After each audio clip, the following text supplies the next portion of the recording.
Here is a disclaimer. Did you read it? Cool, I didn't. This is the second part of the pseudoscience iceberg.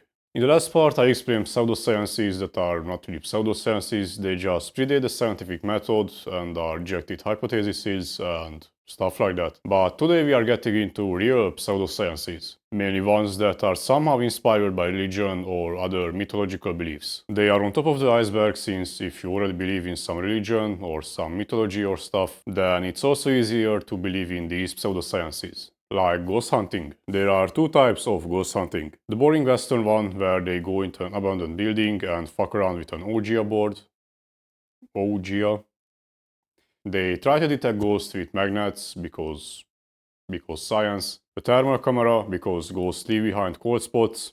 Obviously. A spirit box and just whatever they can get their hands on. It's very scientific, which means they use technology from the 1800s. Because if it involves playing around with high-tech bullshit, then the audience probably doesn't recognize that it's not real. And also really boring. The full list of high-tech stuff used in ghost hunting includes the Ouija board, I still don't know how to pronounce it, an EMF meter, which measures magnetic fields, basically a magnetometer, or a compass if you are low on budget, a thermal camera, or just a thermometer. I wrote in my script that I should make a joke about anal thermometers, but now it's an interactive video and you make your own joke. You can also write it in the comments. A Geiger counter.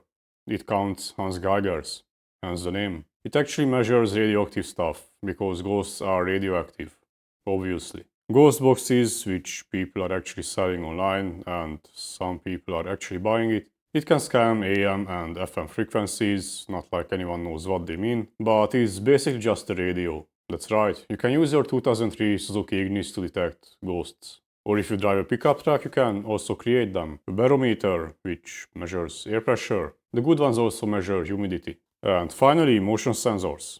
My suggestions to further enhance the capability of ghost hunters include a level, for obvious reasons, a drug test kit. You can't really detect ghosts with them, but you can detect ghost hunters. A large hadron collider that you can use to detect subatomic particles that are emitted by ghosts, which they obviously do, and whatever this is. In contrast, the Middle Eastern and African ghost hunters are full of action.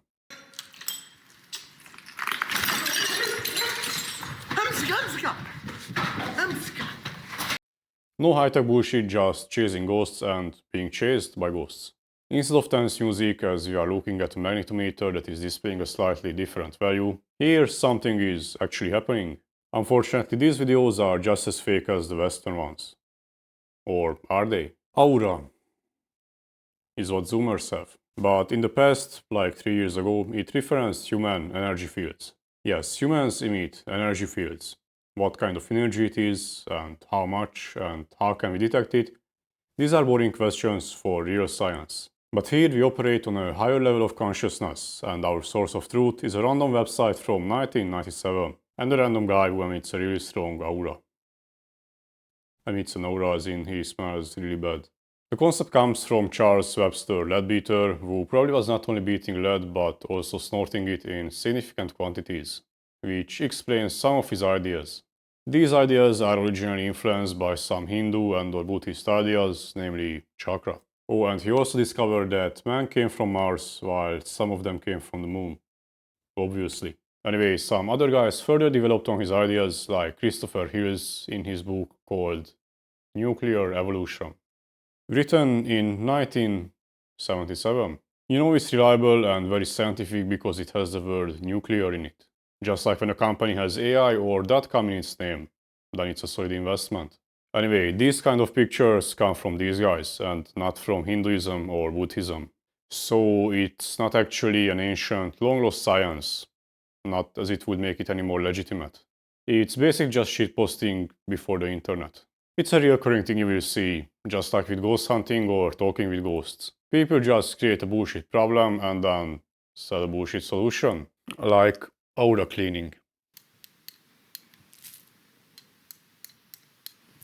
Yes, this is something people pay money for. Maybe I should just resign from my current job and start cleaning auras for a living. Or I will just invent the aura cleaning Roomba, or some shit. Also, there is aura photography, which involves photographing the object on photographic paper, This is way before digital cameras. So you put the subject on this photographic paper and then apply high voltages to it, which is definitely good for your health. And if I oversimplify it, then this is somewhat similar to corona discharges, which results in these kind of pictures. It's not an aura, it's a scam. Feng Shui. So this one is actually cool because there is an established rule set for it that was developed over thousands of years and not just some randomly made up bullshit. I mean, it's bullshit, but it's not randomly made up. Well, actually it is, but at least there is some tradition to it. The earliest examples is aligning doorways with certain star constellation, and it dates back to 4000 BC. BC stands for before Christmas. So this is an entire rabbit hole about chi, polarity, the 8 trigrams, something about 4 celestial animals, and it could be its own video. And on top of that, there are different variations of Feng Shui. But to keep it short, Feng Shui utilizes a flowing, moving energy or life force called Qi, and its aim is to achieve harmony with the universe, which is very important because it brings you good fortune and health and money. A real life example would be my grandparents, because they can't have a computer, because according to my grandmother it would ruin the Feng Shui, which is actually quite useful because it saves us a lot of time of sitting down and talking about Google gift cards and the refund department. Also, there are consulting companies, because obviously there are, who charge like 120 euros per hour for advising kids. Fuck school, rock bands and TikToks, or whatever. Start learning about pseudosciences.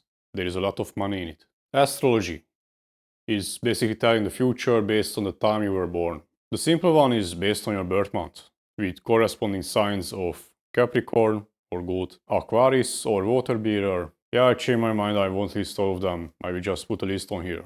Also, there is a sign for both goats and rams, which I am pretty sure are the same thing. Anyway, the main thing about astrology is that the human, its environment, and the planets and stuff are viewed as a single organism, which goes through cyclical cycles. So anyway, life goes through cycles, planets also do. So if you observe the planets, then you know where in the cycle you are, and you can determine where in the cycle life is. And based on that, you somehow can determine the future.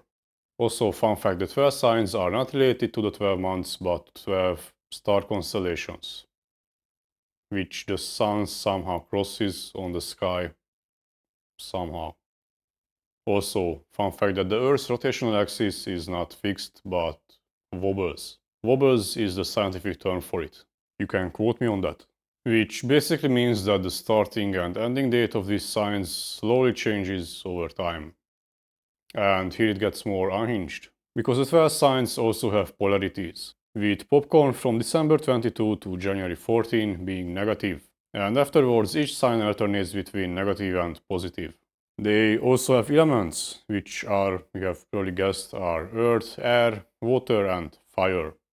Again, starting with Capricorn and then alternating. Also, fire and air are masculine, because obviously, and water and earth are feminine. What does it mean? I have no idea, but if I understand it correctly, then it means that if you are born in a water sign, then you are quite fond of the IKEA shark and knee-high socks.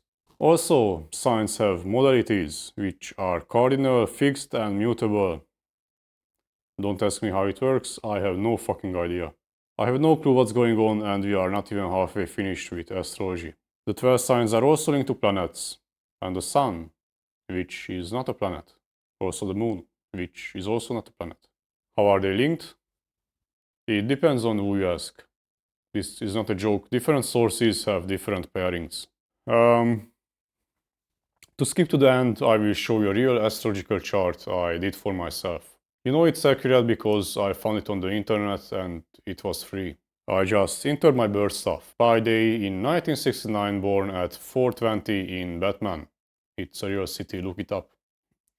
Apparently somehow I'm a she, maybe they know something that I don't, and behold, I have absolutely no clue what I'm looking at. It looks way more complicated than a bending moment diagram for a structural beam, which took me a long time to understand, and I won't waste even more time on understanding this. So just look at it and appreciate it. You can also print it and put it on your bedroom wall. I will also sign it for $10 for a doner kebab.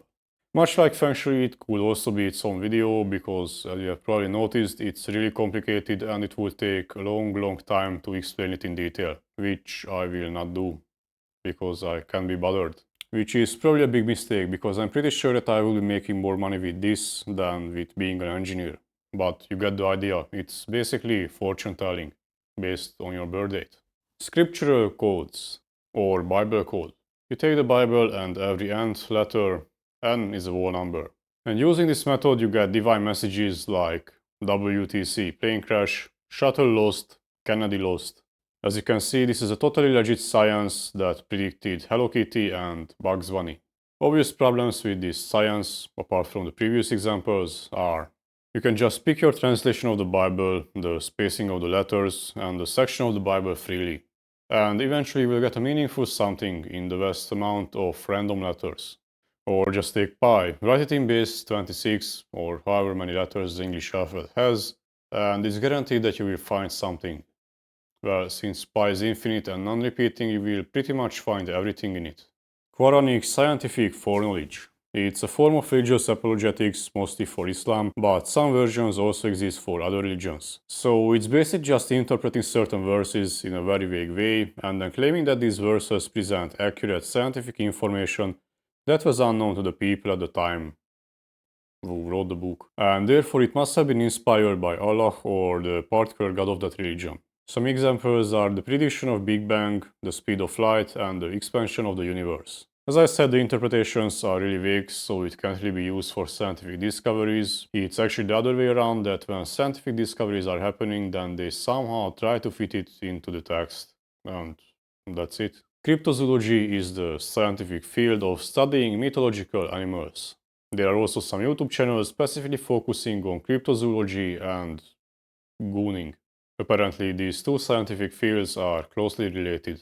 Cryptobotany is basically the same, but for plants. And you may ask, but what about mushrooms? Is there cryptomycology? Well, there is a subreddit for that with around 7 people in it, so technically yes, but realistically, not really. So you can actually just start your own pseudoscience field. Also, cryptovirology is not the study of mythical viruses. It's actually the study of cryptography in malware or computer viruses. Also, cryptography is not the study of mythical letters, as interesting as it would be. It's just a study of coding secret messages. Cryptoanthropology is for humans, hidden or secret mythological human cultures, like Atlanteans, secret societies, and stuff like that. Cryptocurrency. Did I just put it here because it has the word crypto in it? Yes.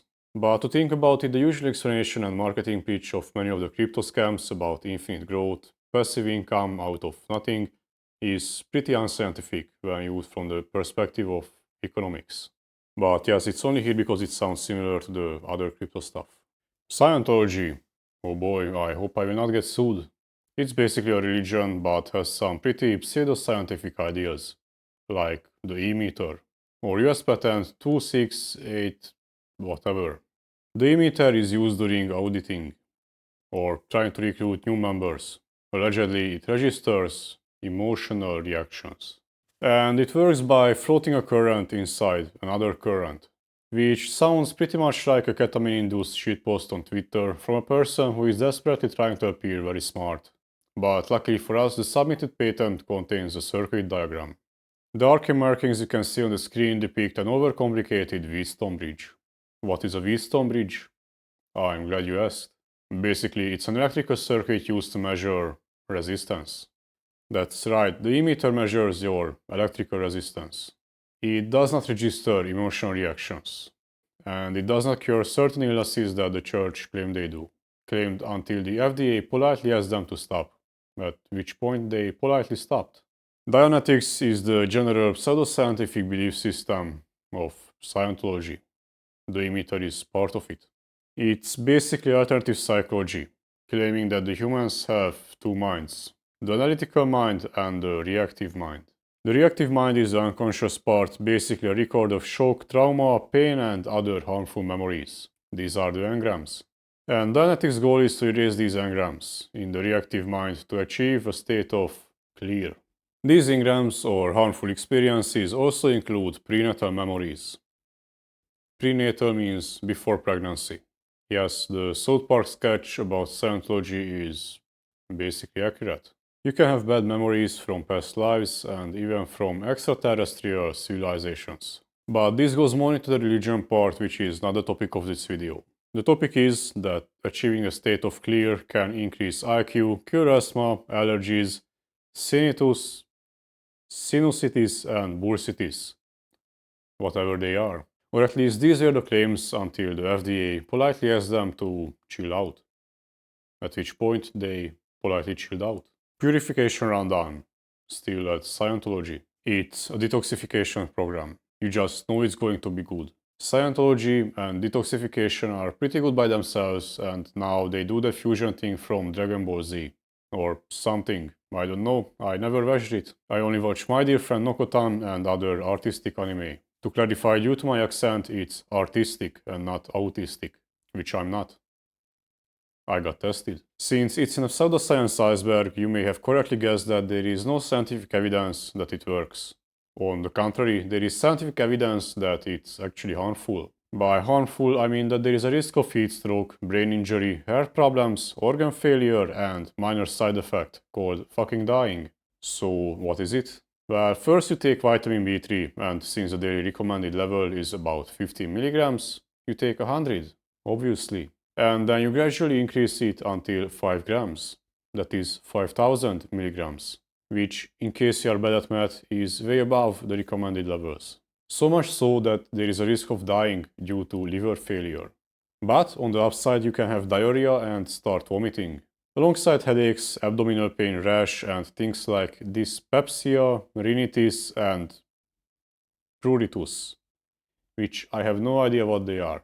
So I looked them up. Dyspepsia is digestional problems.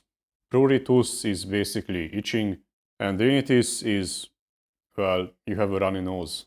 So why did I say that diarrhea and vomiting is the upside?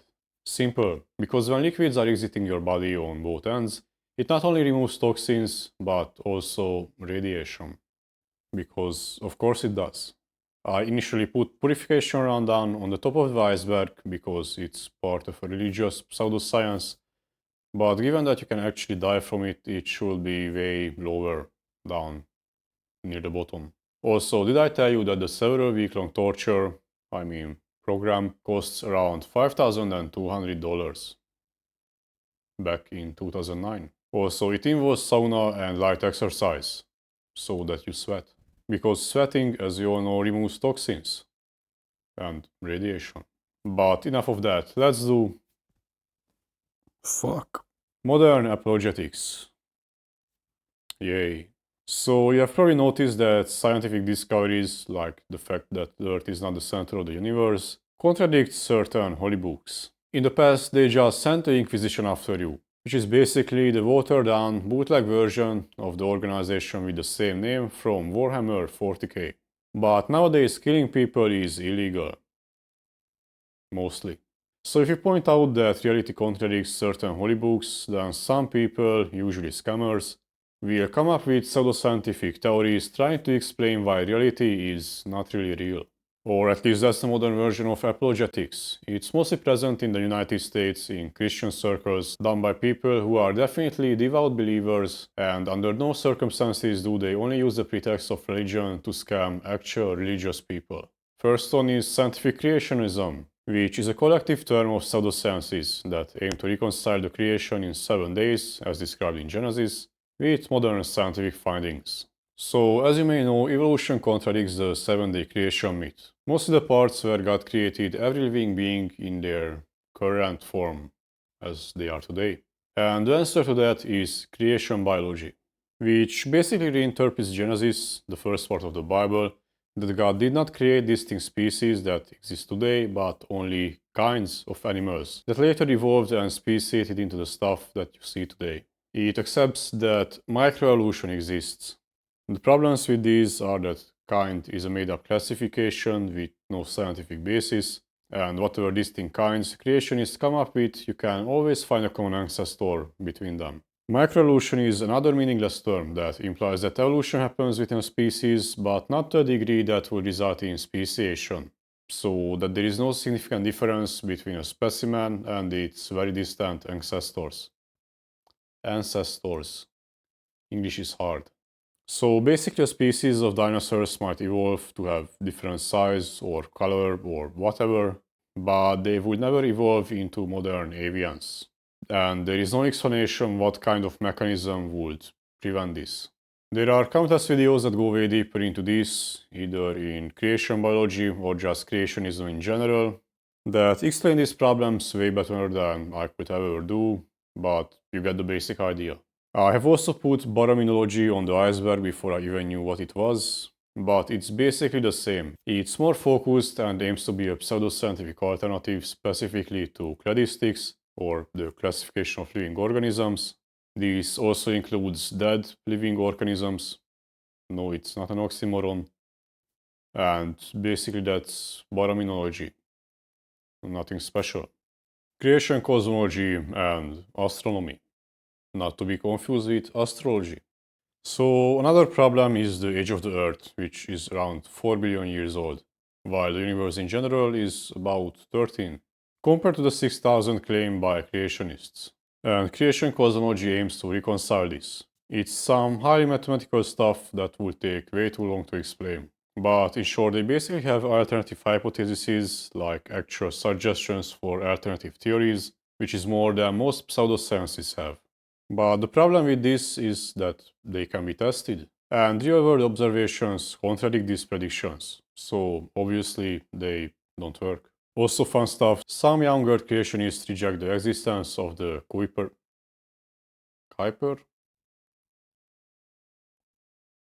belt. There are more than 3000 Kuiper belt objects, or KBOs, and given the proper equipment you can observe them too, which is going to be expensive for the average hobbyist, but definitely within the budget of some of the megachurches. Also, since the discovery of signs of flowing water on Mars, some creationists decided that the global flood happened not only on Earth but also on Mars, for some reason. Which ties us nicely into the next point, flood geology. It argues that the geological stuff we see today is the result of a global flood. These include seashells on top of Mountain Everest, which apparently got there due to global flooding, and not because it was a seabed some 500 million years ago. And the Grand Canyon is a result of a sudden flood some thousands of years ago, instead of a gradual process that took about 5 million years. Also, I didn't make an entry for radiometric dating because, well, there is no pseudoscientific alternative to it.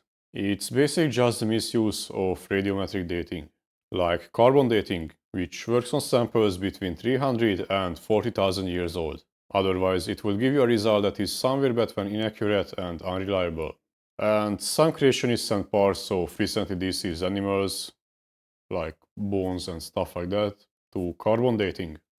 And since this method is inaccurate on samples younger than 300 years old, the results were inaccurate, which definitely proves that carbon dating is fake. Searches for Noah's Ark are basically just normal archaeology, or archaeology, or its actual real term used by some people. So looking for Noah's Ark is not a pseudoscience itself.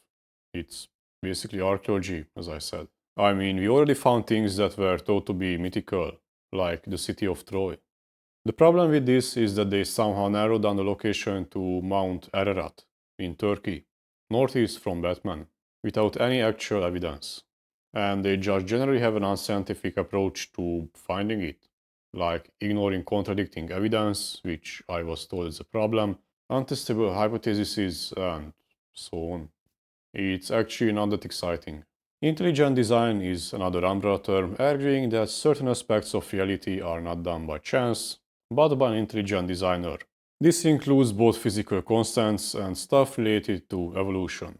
I forgot to put it on the iceberg, but the fine-tuned universe is one of the pseudoscientific claims that fits into intelligent design. I really can't talk today. So the argument is that several of the physical constants, like the speed of light, electrical charge, masses of subatomic particles, and so on, are just perfect for us to exist, and therefore God. Several things make this pseudoscientific. For one, there is no proposed way to test this, if there really exists a being that is capable of changing these constants. Also, you have no way of knowing that any other combination of these values would really just result in a universe devoid of intelligent life. So we don't know if there is something special about this combination or if other combinations would also result in life, specifically intelligent one. And there are also other problems, like the entropic principle, which is just a fancy name for the puddle analogy, which basically means that if we evolved in this universe with these contents, then obviously it's a universe that is perfect for us. Because if it wasn't perfect, then we wouldn't have evolved and we wouldn't be here to observe it. So basically, we can only observe a universe that is perfect for us. Irreducible complexity. This concept is used against evolution, arguing that there are systems in living things composed of several well-matched interacting parts that contribute to the basic function, and the removal of any of these parts causes the system to cease functioning. So the idea is that such a complex system could not evolve, because all the parts have to exist at the same time in their current form. So they could not develop via evolution since the individual parts are useless, so there is no evolutionary pressure to evolve these parts. Michael Behe, the guy who came up with this concept, used the mousetrap as an analogy. The mousetrap only functions if all the parts are present and the parts of it alone are useless. There are several problems with it that take too long to explain, but luckily there are several research papers discussing this exact topic that you can look up in your free time after watching this video. Also, there are several really high quality YouTube videos explaining just creationism in general and debunking it. Also, Michael Behe himself admitted that this argument against Darwinism does not add up to logical proof. But despite that, it's still used today in creationist circles. Specified complexity, not to be confused with irreducible complexity, which is confusingly somewhat similar concept. According to William Albert Dembski, when something has specified complexity, so it's both complex and specified, then you can infer that it was produced by an intelligent cause, God, instead of being a result of natural processes. I have no clue what specified means, and complex also sounds somewhat wishy-washy, so here is an explanation from William. A single letter of the alphabet is specified without being complex. A long sentence of random letters is complex without being specified. The Shakespearean sonnet is both complex and specified. You know that he's a smart guy because he just name-dropped Shakespeare, so he must be smart. But the basic idea is that DNA strands are complex and specified. They are almost like software code. Change just one thing and it stops functioning. So there is very little chance that, for example, the human genome with around 6 million base pairs or letters of DNA came about by chance. The problem with this is that it assumes that the human DNA, or any other, just came into existence yesterday, all at once, from nothing, instead of the billion-year incremental process that actually happened. His argument relies on the fact that if just a single thing is changed, then the whole system breaks, which is not true. And you have probably realized this when you looked at another human being that looks different to you, because they have different DNA. And two, why am I using 2 instead of B when I started with A? Anyway, unfit DNA, or DNA that does not encode viable organisms, is not copied. So if you take the DNA of any living thing today and change it around until it would completely stop working, well, then the resulting living thing would not be very good at living, which means that it doesn't pass on its DNA. So only DNA that works is selected for reproduction. Anyway, that's all for the spiritual level, and I will be trying to get out more videos about this iceberg and other stuff I find interesting, like a secret society iceberg and a calendar iceberg. Because did you know that it's actually not 2026 everywhere on the planet? And yeah, Anyway, thanks for watching and bye.